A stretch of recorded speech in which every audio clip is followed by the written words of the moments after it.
last few years we've had a lot of stuff thrown at us, and I can tell you I was never going to allow this state to descend into some type of Faucian dystopia.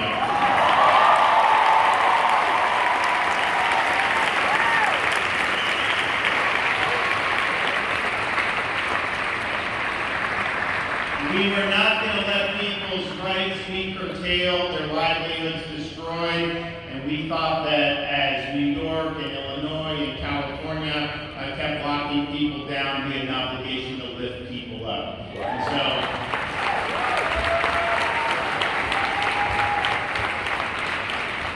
we made sure that everybody had a right to work, made sure that people would not have to choose between a job or getting a COVID jab, making sure that businesses would be able to operate, and making sure, because not everybody has the ability to do what many of you are doing, which of course I supported homeschooling. Some parents are working, they needed to have their kids in school, and while others were locking the kids out of school, we said, you have to allow the kids to be in school 5 days a week.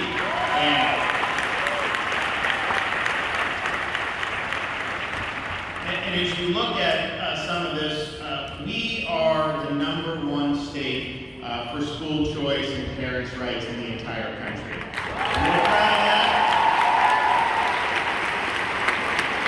And we're proud of that. And we're proud of all of our homeschool families, and we believe that parents have the fundamental right and obligation to direct the education and upbringing of their children. And as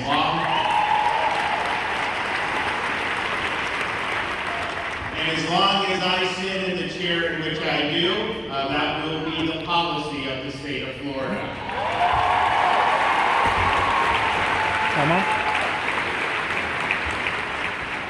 And so we know that many have availed themselves of private scholarships, public charter schools, and yes, the right to homeschool your kids. And I notice, some parents were pushed to do this because of some of the insanity of the school systems that we see. And if you look in the state of Florida, the highest percentage of homeschooling is in counties that have some of the worst school boards in the state. And so parents are looking and they're seeing a lot of these very ideological, union-controlled school board members imposing really bad policies, and they feel that that's not consistent with the values that they want for their children, and so they turn to doing homeschooling, and so it makes perfect sense when you look at how it's developed over the state of Florida. But I also believe that, whether you send your kid to a private school, a charter school, go to the school district or homeschool, that should be a free choice for the parent. And I want to make sure that our education system writ large, which includes all those things, includes private, homeschool, charter schools, and traditional public schools. I want the entire school system dedicated to the idea that the purpose is to educate these kids, but not to indoctrinate them in some left-wing ideology.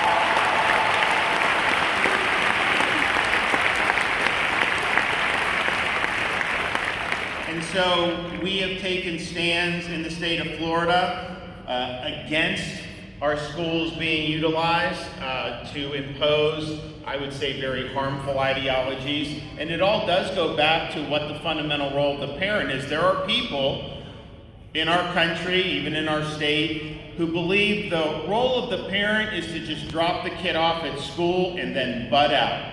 And then basically the school is going to impose what the school wants, or the bureaucrats want, or the school board members want, and you're not somebody that should be involved in what goes on in those schools. And that's wrong, and we make sure that that's not going to fly in the state of Florida. But the reason why they want that is because they know if the parents are involved, the parents are going to represent an impediment to indoctrinating their kids, because they realize that what they are trying to do is not consistent with the values of parents across this state and across this country. So there's a reason why they reject parents' rights. There's a reason why they said parents shouldn't be involved in curriculum and other things of that nature.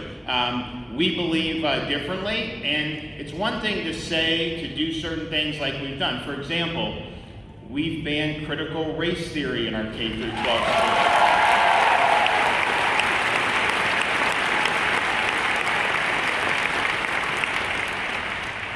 We are not going to spend tax dollars teaching our kids to hate our country or to hate each other.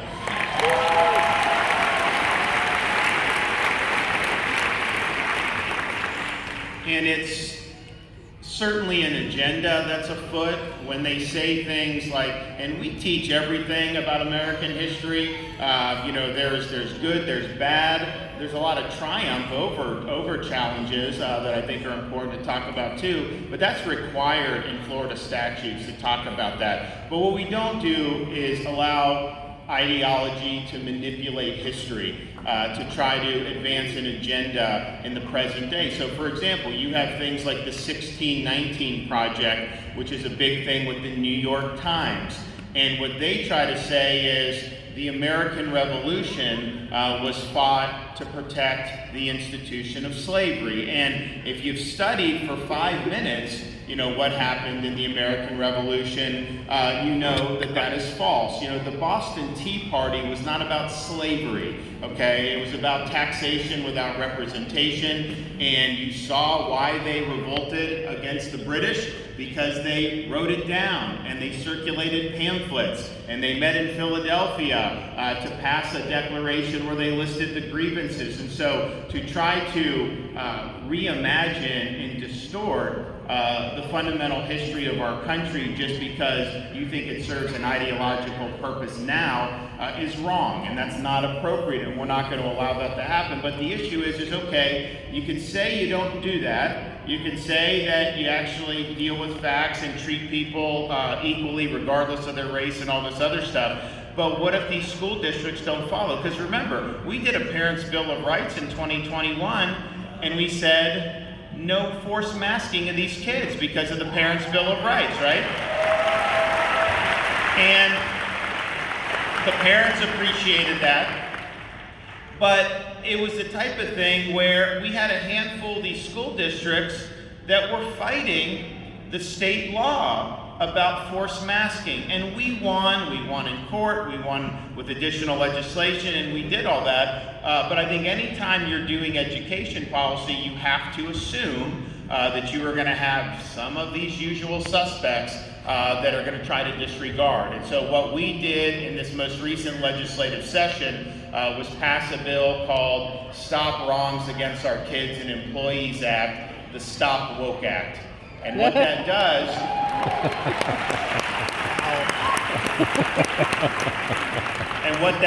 is that gives the parent the ability to go in and sue the school district if they are not following state standards. Seriously. And so part of parents' rights is not just writing it down on a sheet of paper and saying these are your rights, but to give parents the wherewithal to go in and enforce those rights against people who do not want to recognize them. We also saw what we did this year with curriculum transparency. We have people that fight us on the basic notion that parents have a right to inspect the curriculum that's being used in their school, in their kids' schools. Some people think that you don't have a right to know what's going on with that, and so we guarantee that every parent has the ability to do that. You think that would pass unanimously, that would be just a common thing, but unfortunately it's not. And we've also had our Department of Education actually make sure that the textbooks that are being proposed are following state standards and are not trying to inject ideology into things like math. And you saw a number of these textbooks for math that had all these foreign concepts into it. Some CRT, Common Core was in it, which we got rid of when I became governor.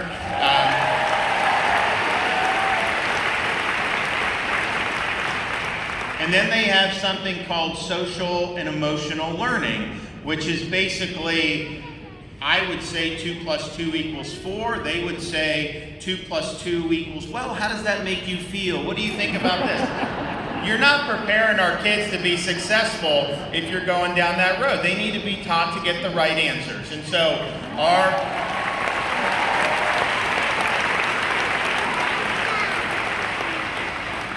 our Department of Education looked, they scrubbed, they identified the offending books, sent it back to the publishers and said, these are not consistent with our standards and they're not accepted. And the media's like, oh, they're trying to ban books and all this stuff or whatever. But, we can commission whatever books that we want to in terms of our school system, and we're only going to commission those that follow our standards. But the funny thing that happened was, because Florida's so big and we have such a big market, the textbook companies had to make the changes that we requested. So they took out a lot of the offending material.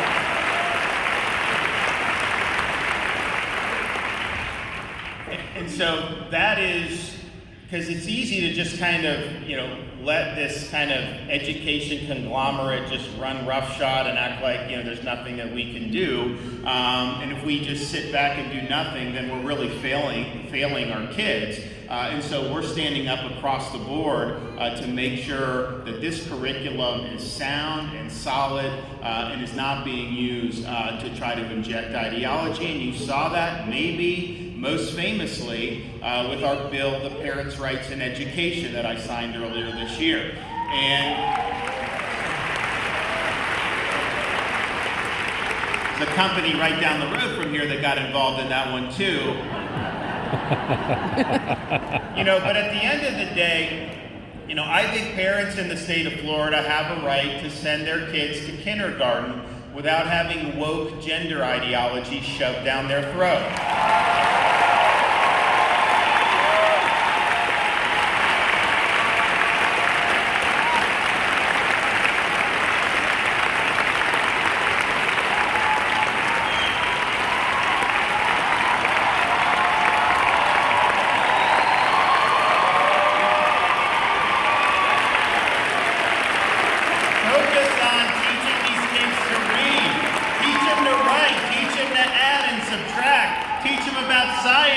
Why do you need to get them involved in things like transgender? It is wrong, and we're not going to let it happen.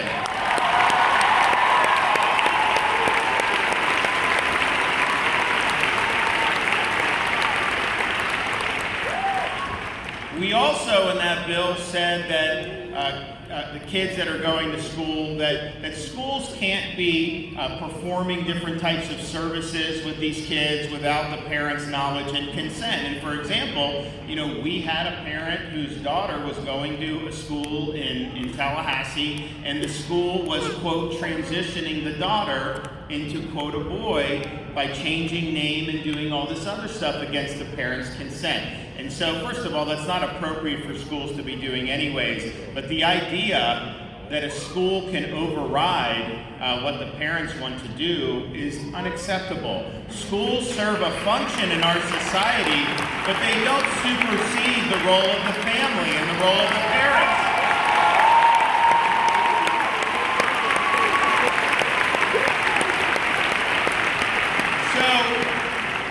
So the legislature is working on this bill, and when the legislature's in session, they're there for 60 days. There's a whole bunch of stuff going on. There's all kind of priorities that I have, they have, all this other stuff. And so, you're constantly kind of figuring out, and I have staff that monitors, do I need to weigh in, does this or that? So I'm not following every committee hearing or every single iteration of every bill, but I noticed as Parents' Rights in Education was starting to go through the process, I started to get harangued by the media asking me these questions, like repeating these slogans, and they were all saying the same thing, and I'm like, okay, all right. This isn't my first rodeo. I know how these people operate. They are pushing a narrative. And I know it's a false narrative, but I just need to figure out exactly where they're getting this. And so I remember going back to my office and I'm saying, they keep asking me about what is the deal? Why are they trying to spin the narrative? And then I look and I'm like, okay, you have these elementary kids, not have that. Everything else should be age appropriate, and the parents should not have services without their consent. And I'm like, is this really the hill that they want to die on? They're going to fight us on this? Okay, fine. So I started going out and fighting back against the media. I would identify their lies, and I would make sure to correct the record and let people know that this is something that matters to parents. And so what you had, though, was they were trying to create a narrative, and then you had the left. And honestly, this is kind of smart because the left, they realize that if the issue in a political campaign and an election is, should you have transgender ideology in first grade, they're going to lose that, right? Parents don't want that for their kids. And here's the thing, even if that's something as a parent you want, you should do that on your own time and not force that on everybody else. So parents don't want it.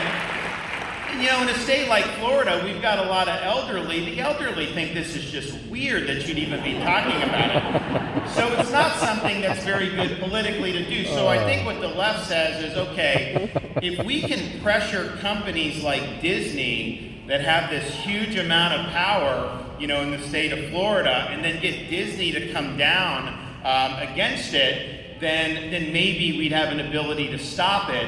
Basically trying to do through corporate activism what they cannot achieve through the political process. And so they started going, Disney initially said they weren't going to get involved, which was the right decision, and they had $60 billion higher market cap when they made the decision to stay out.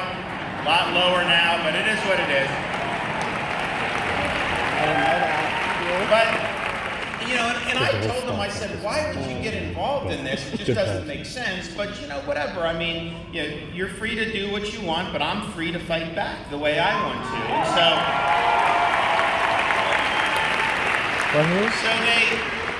so they come out. Disney comes out and is they're repeating these phony narratives.